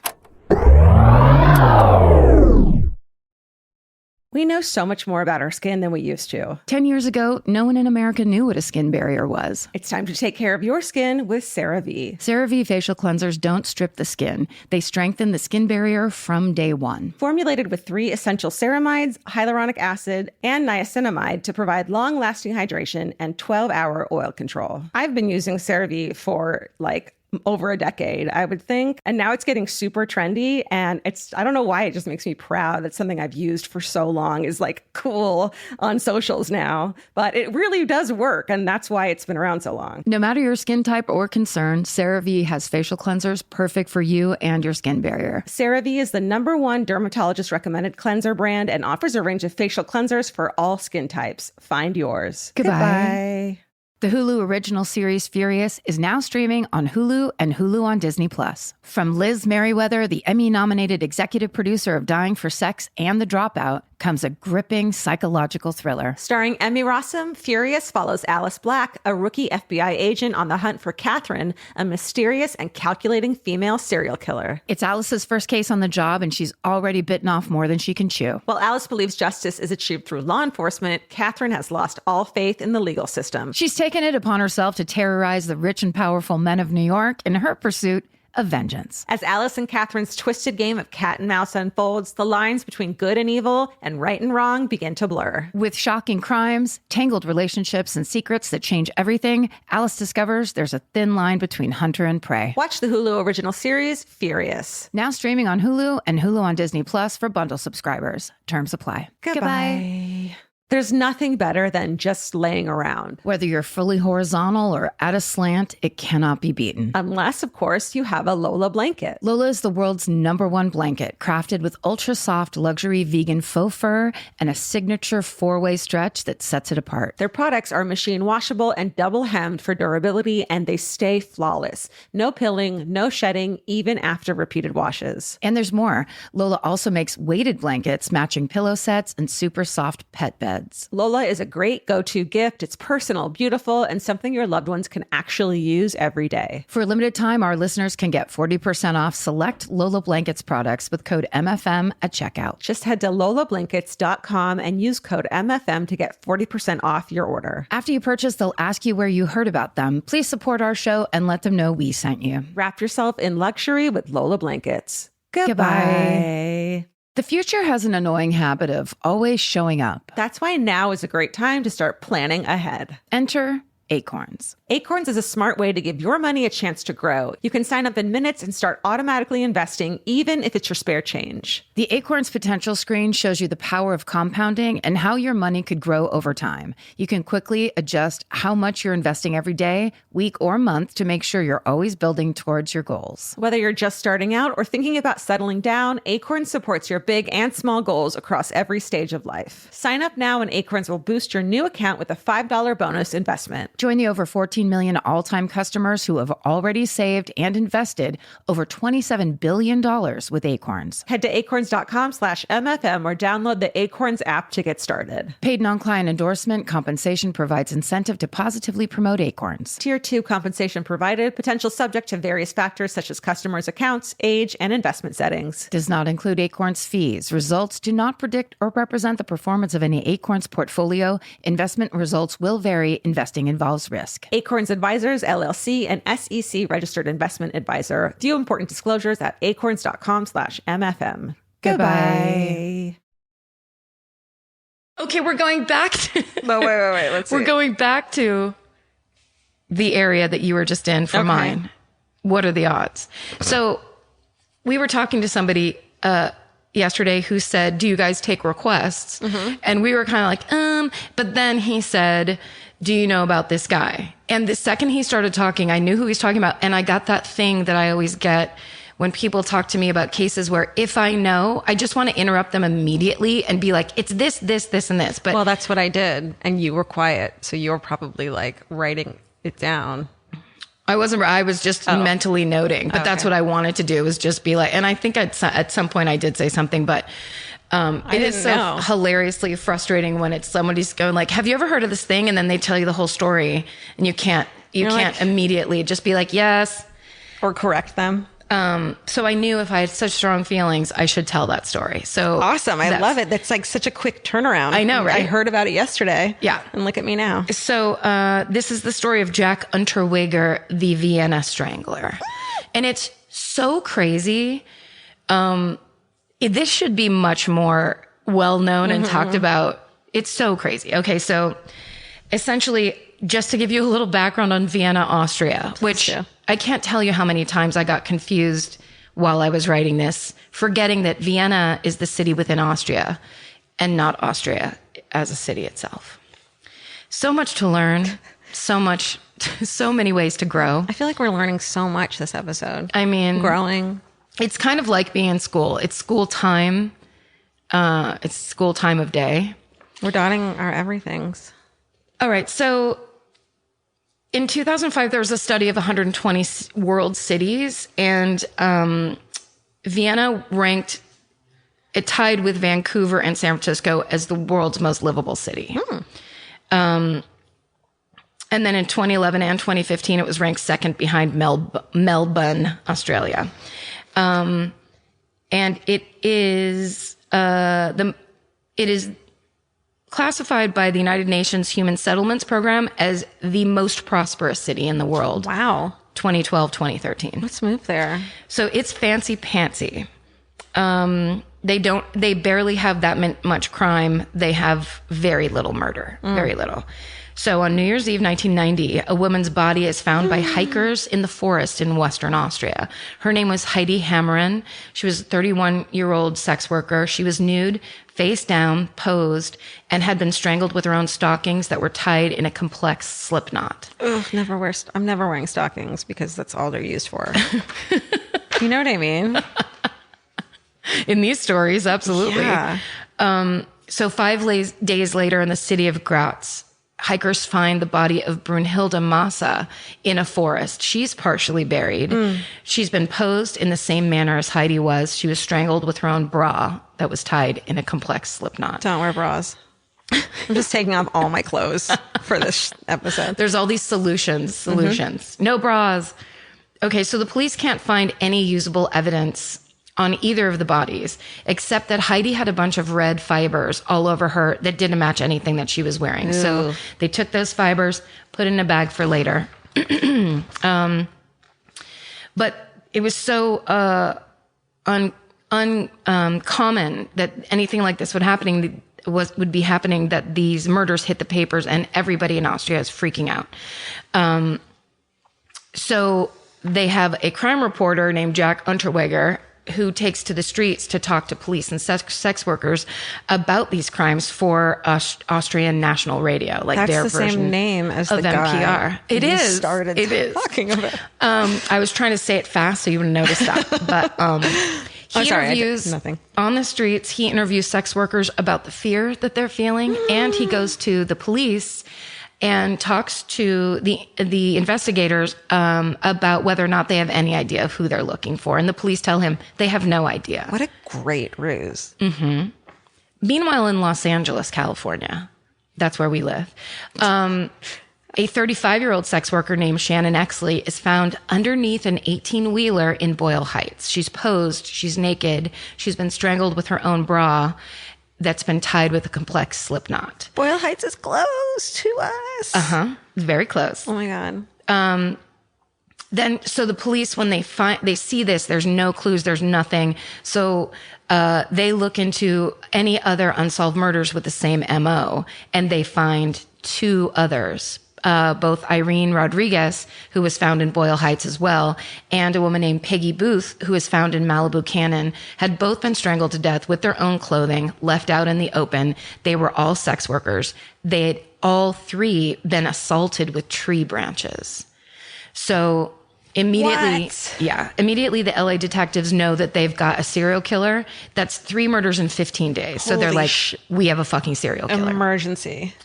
But then nothing else happens and the case goes cold. Now let's go back to Vienna. There's 2 more sex workers' bodies that have been found. Karen Araglu and Sabine Moitzi. They were both also found in the forest, both strangled with their own clothing that was tied in slip knots. So every time it happens, it hits the paper and people freaking out. The pressure and the panic is building because this is just something that does not happen there. So finally, a retired detective named August Schenner from Salzburg is reading about these murders, and he contacts the Austrian police, the Viennese police, I should say. And he tells them that Jack Unterweger, the crime reporter and the famous crime reporter, he's a well-known guy around Austria. Oh shit, I didn't know that. That he reminds the police that Unterweger is famous because he was convicted of murder in 1974. August Schenner tells police it's the same MO as the 1974 murder of these women that are being killed now, except for the 74 murder, he knew the woman personally. She was not a sex worker. Why is he out of prison? But it's the same. Oh, I'm about to tell you. Oh, good. It's the same MO, same knots, same everything. And Schenner says, I know you don't have any, you're saying you don't have any suspects right now. You should at least take a look at his movements and see where he was all these different times in these different locations where these women's bodies were found. Totally. So the police start to look into Unterweger and that trial. So basically, as I said, he was tried and convicted in 1974 for the murder of let's see, her name was Margaret Schaefer. He went to the girl he was dating at the time. He went to her hometown, so she could visit her family in Germany. And as they drive into town, they see her school friend, Margaret Schaefer, walking along the street. So at that moment, Jack Unterweger decides that they're going to rob her and her parents. What dicks? He ends up, taking her out to the forest, attacking her, raping her, murdering her, strangling her with her own clothes. And his girlfriend spills the beans on the whole murder, and he ends up going to jail. Uh-huh. So while he's in jail, he goes into jail and he can't read or write. He's had a horrible childhood. His mother, he alleges his mother was a prostitute, or a sex worker, sorry. The word prostitute is used a lot in this case. So, but he says that she was a prostitute. She gave him up to his alcoholic, horrible grandfather when he was little, and she took off. He never knew his father. They think his father was an American soldier. He has to live with this alcoholic grandfather in a cabin in the woods. A one-room cabin where he is constantly bringing girlfriends and sex workers back to the cabin to have sex while he's in the room. Oh, man. That's his childhood. When he gets older, so then finally the state takes him out of that situation. He goes from foster home to foster home. Then he he goes to juvie for a little while. He finally gets out. And between 1966 and 1979, he's convicted 16 times of sexual assault. Holy shit. And he spends most of that period of time, it was like 9 years, in jail. So when he finally gets out of jail, that's when he finds the girlfriend, starts traveling all over, and that's when he ends up killing Margaret Schaefer. So he goes to jail illiterate, but he, while there, teaches himself. He is convicted and given a life sentence. And in that trial, he's declared insane by a psychologist who describes him as being a sexually sadistic psychopath with narcissistic and histrionic tendencies, prone to fits of rage and anger. And that psychologist said he's an incorrigible perpetrator. So he goes to jail. And when he's in jail, I've said this now 3 times, he can't read or write. So he teaches himself to read and write in jail. And, he starts writing plays, he starts writing poems, and he starts writing children's stories. And at the same time, there was this movement in Austria for prison reform. And one of the approach of their prison reform, was called resocialization. So it's the idea that if somebody is in jail, they understand what they've done, that they've done wrong, that they should have a chance to make good on that. So that's what prison is for. Right. You don't get to do that. So they're basically, it's this kind of, it's very, the intellectuals of the country were kind of like, this is what needs to happen. We need to give people a chance. And through the arts and through self-expression, they can basically reform themselves. And so, but that doesn't matter because they still committed this crime. Oh, sorry, go on. No, you're exactly right. It just pisses me off. But it's that old, I think it's back before they understood serial killers. They understood these personalities and what that actually means, how somebody can be actually totally unrepentant and have no conscience. So they don't, of course, they're not sitting there going, I shouldn't have done that. I promise I'm not going to do it again. Like, that's not happening. I think that mindset that people had back then, where it's like anyone could commit these crimes, not thinking that, no, it's this, those people who were saying that don't understand the urge to kill or to sexually assault someone because, they don't have that. So they're like grouping all criminals together. Yeah, or they're grouping all humans together and mental, capacities and fucking psychopaths. So there's a lot of people who theorize that when he knew that this was the reform, because the reform started before he went to jail, before any of that happened. Mm-hmm. So he knew that was something they were looking toward. So he gets into jail and is basically like, this is the prisoner I'm going to be. And so instead of being here for a life sentence, I'm going to get myself out by playing straight into the need for this program and people's need for this program to be real and to work. Yeah. So while he's in jail, he writes an autobiography called Purgatory. I can't say the German version of that word because it's also crazy. And that autobiography becomes a hit. What? And a director even makes a movie of it. It's basically his life story. Holy shit. And there's this groundswell of support for him and his art and his expression and the proof that he can be resocialized and that this can work. In 1985, certain group of people start up a demand for his early release. So it's all actually, one could say, if that was the plan, it's going perfectly for him. And he basically, in May of 1990, he gets released from prison after serving 15 years of a life sentence. So immediately he gets released from prison and he becomes a fixture on television talk shows.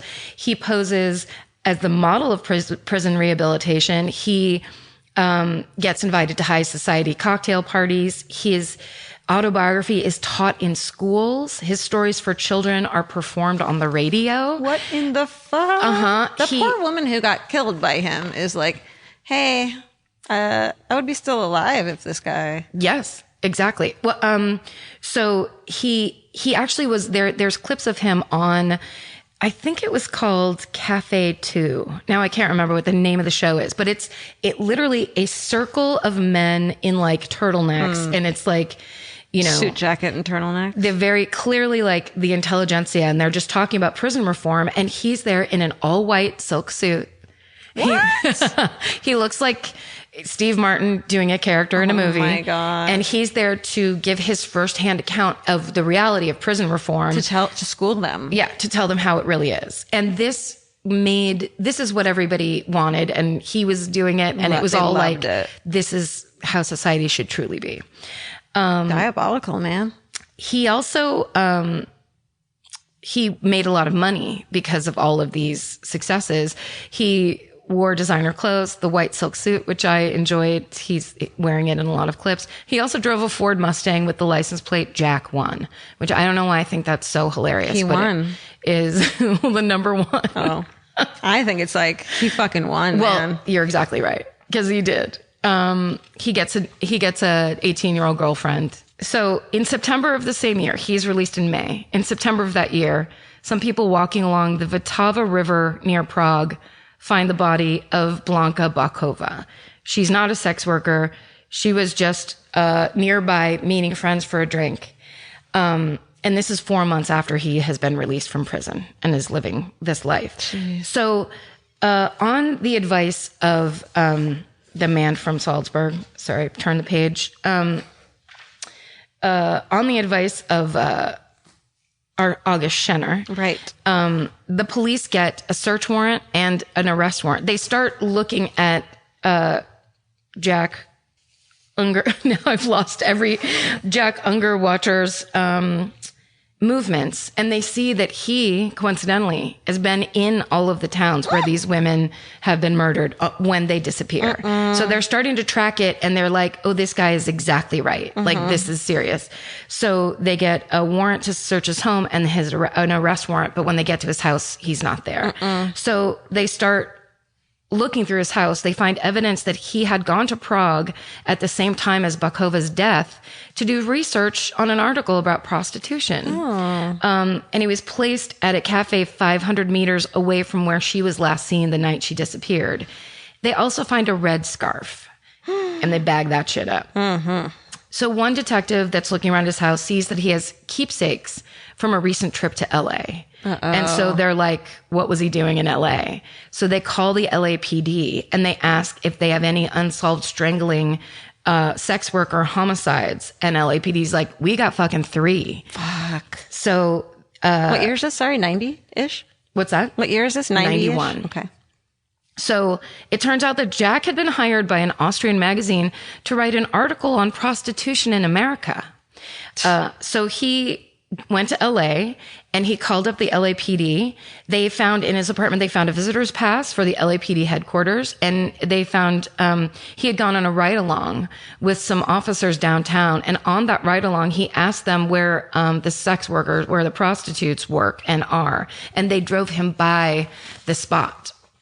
Where they all stood around. So they basically pointed out his targets. Oh my God. And that article was published in an Austrian magazine in December of 1991. So he actually really was a columnist, but he was reporting on the murders he was doing. Can we please get an original copy of that article?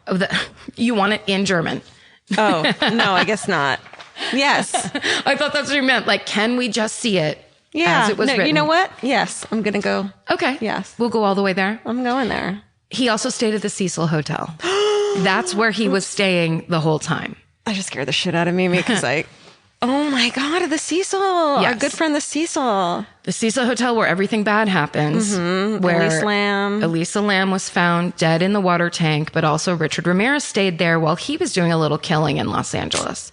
It's so hilariously terrible. Yeah. But it is right down there in the worst of the worst things that are happening in Los Angeles. The Cecil Hotel is like centrally located. I love they're trying to rebrand themselves by calling themselves like Stay on Main. Stay on Main. It's yeah. like, no, honey. But the funniest thing is that sign is still up that says Hotel Cecil. Oh. It reads Hotel Cecil down like that. And the like vintage painting on the side that says Cecil Hotel or whatever. I think they can't change historically? those.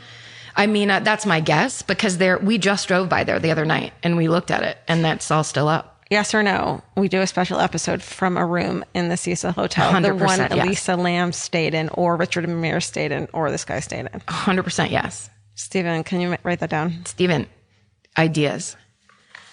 And then we write in the dark German articles. Listen. For Austrian magazines.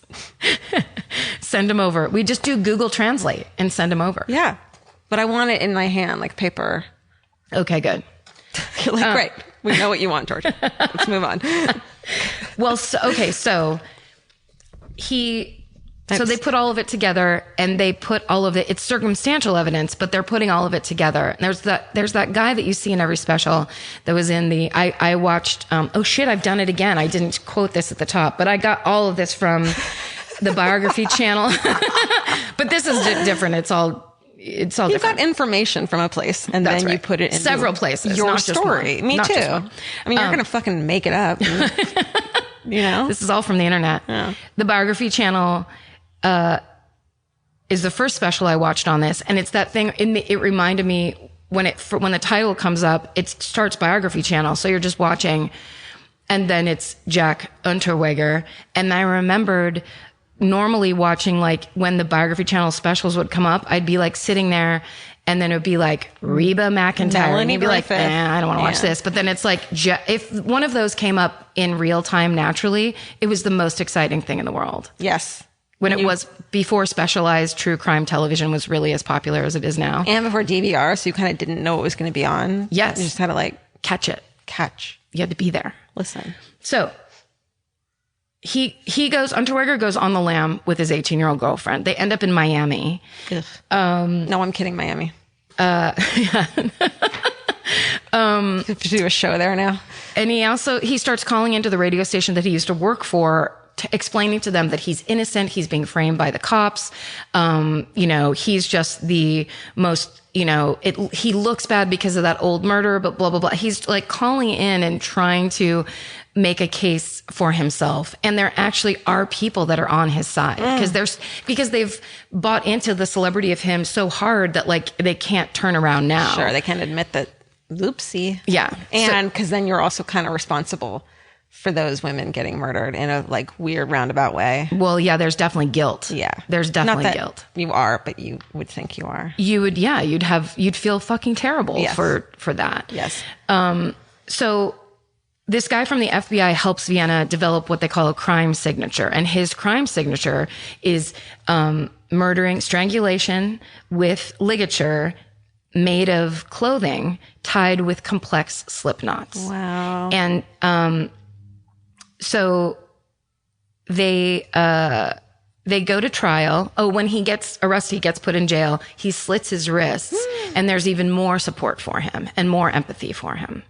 So he finally goes to trial. Ding dongs. And it's 2 months later after his arrest. And his defense is, why would I kill women? I have a very healthy sex life. I've slept with over 150 women, which is exactly the number that Alex Jones said when he was talking about how many women he slept with. Really? Which I think is kind of funny.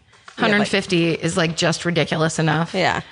And as if it has anything to do with the other. Totally. I love women. Why would I kill women? Right. We know I don't need to have sex. Yes. I don't need to sexually assault women. They give it to me. It's like, oh yeah, that's all it is about is sexual gratification. Right. No. You fucking lunatic.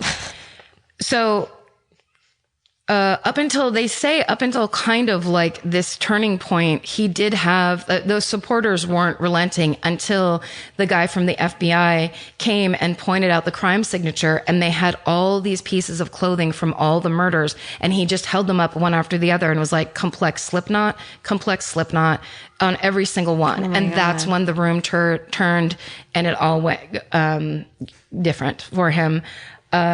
He was convicted of 9 of 11 murders of sex workers in LA, Prague, and Vienna. And in June of 1994, he was sentenced to life without the possibility of parole. And that night, he committed suicide in jail. And the interesting thing is that he hung himself with shoelaces and the rope band from his sweatpants. And he used a complex slip knot to tie it.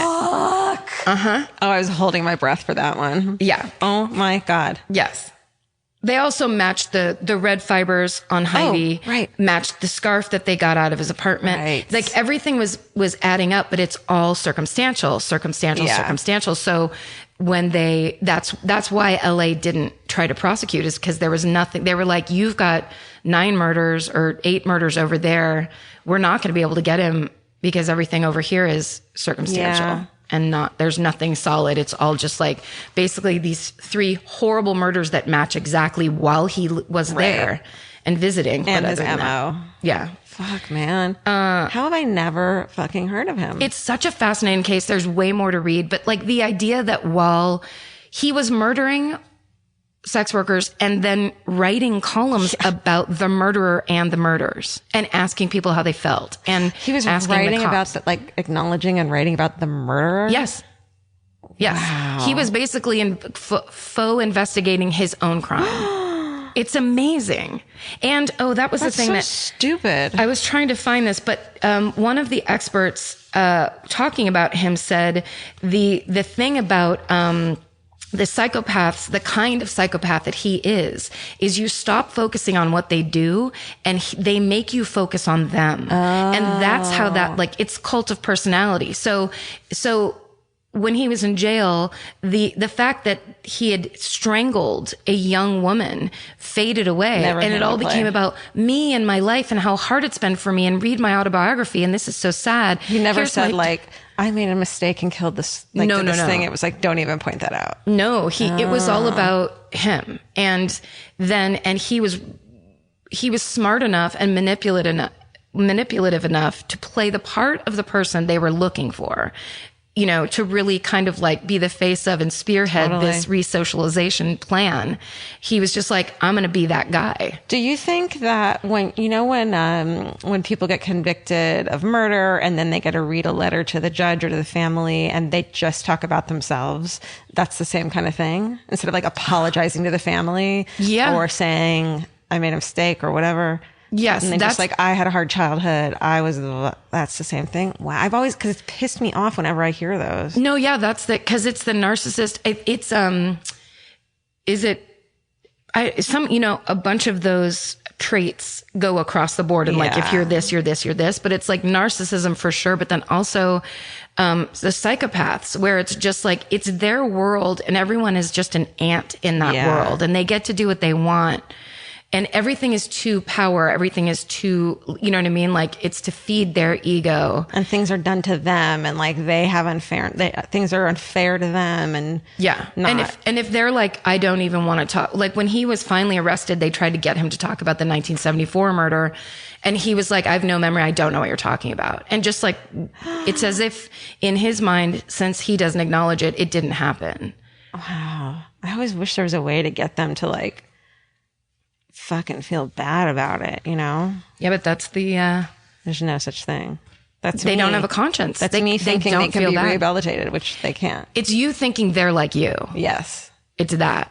Yes. And actually that's part of the fascination of all of this shit is there's these people that are built totally differently. Right. Or because of their circumstances of how they were raised, which is like alcoholic grandfather who did these things. It's like, there's no way your brain can then go to where you and I are and Steven and hopefully, and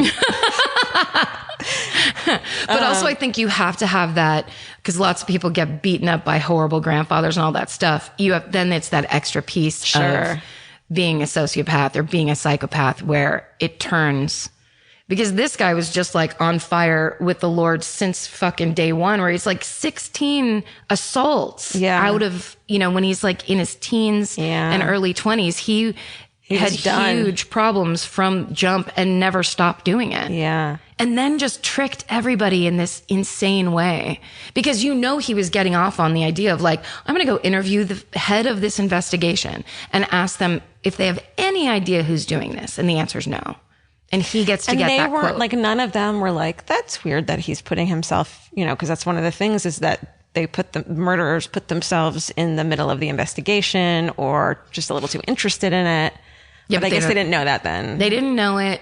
It's so funny too, because it's not that long ago. It's the 90s, but it's still police procedurally. It's long ago. Well, that explains to me a thing that I haven't really ever understood, which is why Anne Rule never suspected or even took a while after Ted Bundy was arrested to be like, yeah, that was him. So she was under that same fucking spell. Yes. Okay. It's like I never understood. It was like, how did you fucking not know? Because, haven't you ever met a person like that? Like, I've definitely met one person in particular where the charisma is such, they make you think that they think you're the only person in the world. And that most people never get that unless you're like exceedingly beautiful or special in some way. Or it's this actual specific relationship you're having that's because of the two of you. Right. But because Vince makes me feel that way and I don't want to make it. Well, that's because it's you make him feel that way too. Right. But when you meet those people, like in my opinion, I think a lot of love at first sight is like the first time you meet a sociopath because they know how to manipulate you and they have their reasons for it. Even if it doesn't make sense to you or in your mind, it's like, why would he do that? Yeah. We had this magical thing. And what it's are you like, trying to get? What are you getting out of this? Nothing. And having young women be in love with you everywhere you go, is part of it. Yeah. Because we don't need that. So we don't understand why other people would need that too. Right. Or if you need it, you can then go, yeah, but that would be mean to do to a person who I didn't love back. Like you can bring an actual, conscience into it. I saw a relationship like that of two people I know. And it was like, everyone was like, how the fuck do you not see this person doesn't think like you? Yeah.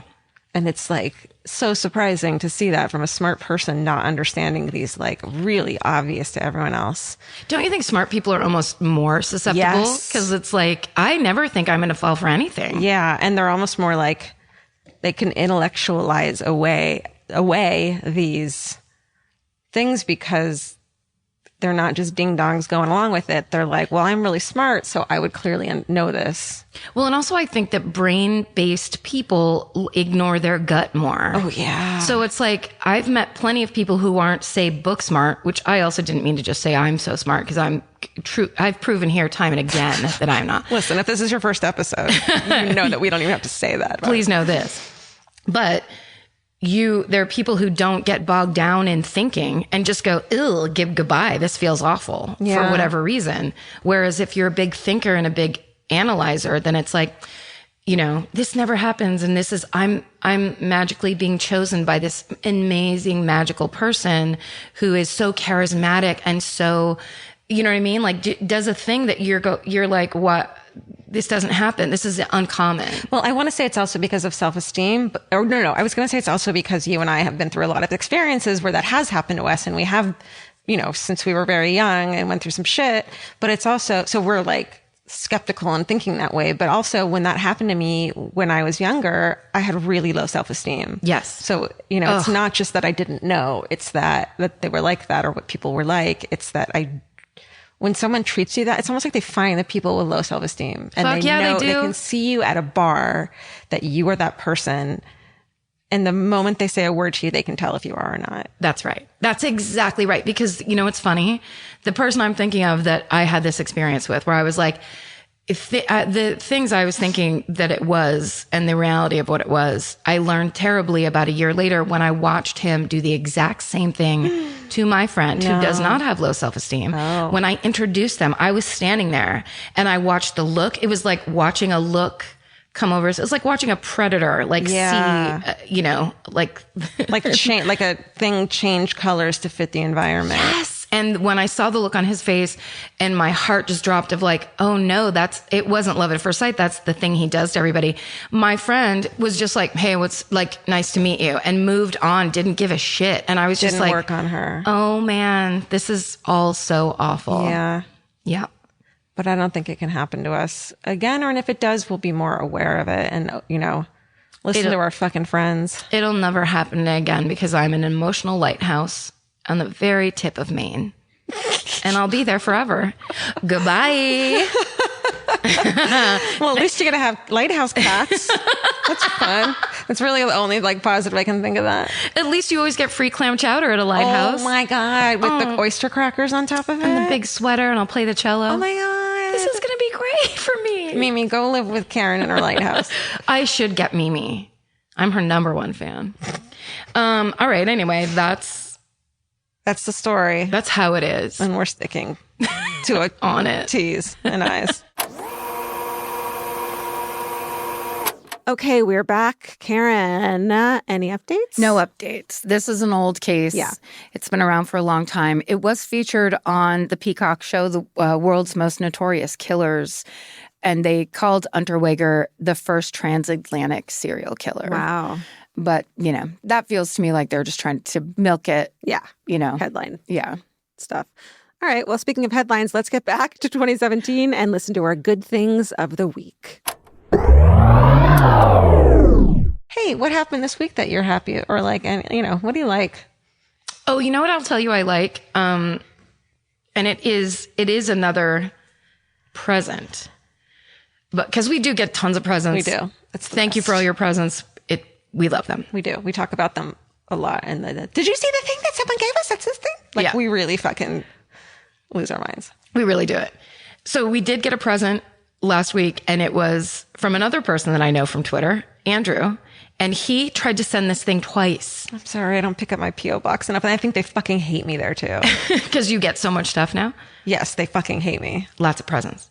Well, he sent us, he's a woodworker. Oh my God. And we got these gorgeous pens in hand-carved pen holders, pen cases, boxes, whatever they were.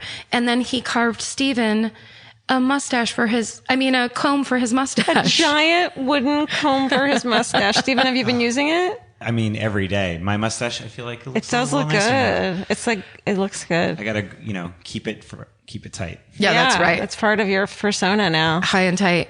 So it's Andrew Hess that I know from Twitter. He's a great woodworker. And thank you so much for sending those. And we finally got them, and we were blown away by them. It was so thoughtful. Yeah. I was always trying to think of things that make me happy or things that I loved. And I just put up this hummingbird feeder right outside. And like, I love hummingbirds. And there's been it's been like a swarm of hummingbirds. And every time I see one, I yell, even if I'm alone, hummingbird! Like, I just can't not yell, hummingbird! Even though it's like every 10 minutes. But the thing I love is that it made me realize that they're fucking assholes to each other. Hummingbirds are? Yeah, they're really aggressive and territorial, and they keep fighting against it. And it made me so happy because it's like, everyone's like, hummingbirds are so beautiful, and they get tattoos of them, and like they love them. And it's like, well, they can be fucking dicks too. And it's just this like positive light to me of like, don't compare yourself. don't put yourself up to standards of hummingbirds. No, because they're actually assholes. Yeah, and they're sugar freaks. They're addicted to sugar, and they just got to get theirs, just like everybody else. They are mean to each other. It's very funny. It's funny because I face the sliding glass door where the hummingbird feeders are, and so the whole time, especially today, I can see them, and there's a lot. Right? It's like 3 at a time every 4 minutes. Seriously. So it's really hard to concentrate. Like I keep wanting to go, oh, look, but then it's like exactly it. And it's so distracting, but it's this peaceful thing of staring at a hummingbird is so nice. But then they fucking dive bomb each other and chirp, like yell at each other, and then you hear their wings or this zzz, like it's just really fun. They're cool. Yeah, they're super cool. There's actually a video my friend sent me once. There's a guy who put a GoPro on his face and then put a hummingbird feeder like under the GoPro, so that it was basically hummingbirds flying up to his face. Oh my God. Drinking their stuff, but so he could get these first person view, like slow-mo of hummingbirds. Dude. It's the best videos. People are the best. Hummingbirds are fucking dicks, so don't worry about your life. Right. People are the best. Yeah. Especially when they have a GoPro strapped to them. Listen, what we're trying to teach you might be unclear now, but it's going to become clear very soon, within the next 10 years. It'll be so obvious. Then you'll be like, oh my God, they were right. And now they live on a tiny island in Maine and we can't tell them. Clam Chowder Town. Clam Chowder. I'm the mayor of Clam Chowder Town. You are. Mimi is the mascot. And you guys are the listeners. And you're the ocean. Thank you guys for being our ocean, our waves, our everything. Yeah. Our sea. You guys go deeper than we ever believed possible. Thank you for being the monster underneath the rock, deep down in the sea. Yeah. That's going to save us from the end of the world. That changes colors to match the environment. You guys are always evolving with us. That's right. You're the cuddlefish of this podcast, and we appreciate it. We want to cuddle with you. Okay, we are back. I mean, us saying that it might be unclear what we're teaching people, but it'll be clear in 10 years. We've got about a year to figure it out. Shit. Yeah. Shit. I know. And I want to stand by the fact that hummingbirds are assholes. Fucking all these years later, I'm still trying to get them to come to my hummingbird feeder. I get the good sugar and the good water. I use fucking, what's it called, water? Agave? Whatever. Agave. Hippie water? I use good water and good sugar to try to get those little fuckers to be my friend. And they say no, thank you. They say yes, and then they fight each other over it. Oh, So yeah. It's just kind of cute. A lot of energy. Yeah. All right. So this episode was originally titled The Devil's Number. but it's not. So if we were naming it today, maybe we would call it Its Own Face, which is when we were talking about, we went off on a cookie tangent. And what a Florentine cookie looks like. And then we could also call it Nothing I Can't Change. Don't show me nothing I can't change. Oh my God, J-Lo, I love you. Then there's also, of course, this is the episode where I talked about being an emotional lighthouse. That's the one. Yeah. I think everyone loved that so much. And I think people relate. Absolutely. Yeah. To this day. To this very moment. So thanks you guys for listening to another episode of Rewind. And we're going to go back to 2017 and let Elvis say goodbye. He's kind of unprofessional this time, but not a surprise. We're going to let him do it anyways. He's a diva. We love him for it. Stay sexy. And don't get murdered. Goodbye. Bye. Bye. Elvis, get your ass out here. He's keeping Vince company in the... Elvis. Elvis. Elvis? Do you want a cookie? Wait. Okay. Elvis, you want a cookie? Yeah. Good boy. That's a yes. Bye. Bye. Hey, everybody. Here's the thing about other home security systems. They're all designed for after the window breaks, after someone's inside, after you get the notification, after the police come. SimpliSafe is the first system designed for before, stopping a break-in before it even begins. That's right. Unlike traditional security systems that only alert you after a break-in is already underway, SimpliSafe is designed to help prevent the crime before it starts. Their cameras can detect suspicious activity at the perimeter and alert live U.S.-based agents. Then SimpliSafe's agents assess the threat, intervene, speak through the camera to scare off the intruders, and call for 911 dispatch. That's right, and SimpliSafe has been protecting your world for 20 years, everybody. So celebrate their anniversary and save 60% on your new SimpliSafe system at simplisafe.com/stuff. That's 60% off, you guys, at simplisafe.com/stuff. Plus, when you order, write in our show name and the How Did You Hear About Us survey to let them know that we sent you. Don't forget, there's no safe like SimpliSafe. Calling all amateur detectives and podcast obsessives. Virgin Voyage's second true crime voyage sets sail March 20th, 2027 for a 5-night escape to Grand Turk and the Beach Club at Bimini. As part of the On Air at Sea collection, this immersive sailing brings together fan favorite podcasts, including Disgraceland, Buried Bones, and Wisecrack, for live recordings, behind-the-scenes access, exclusive meet and greets, and crime-themed programming that you won't find anywhere else. All aboard our award-winning, kid-free ships. Head over to virginvoyages.com/truecrime to secure your spot. Goodbye. I'm Nancy Glass, host of the Burden of Guilt Season 3 podcast. This is a story about a horrendous situation that destroyed 2 families. It's a scorched earth war that shows just how far someone will go to get what they want. Cindy said I had to choose between the truth and my family, and I had to choose the truth. Listen to Season 3 of Burden of Guilt on the iHeartRadio app, Apple Podcasts, or wherever you get your podcasts.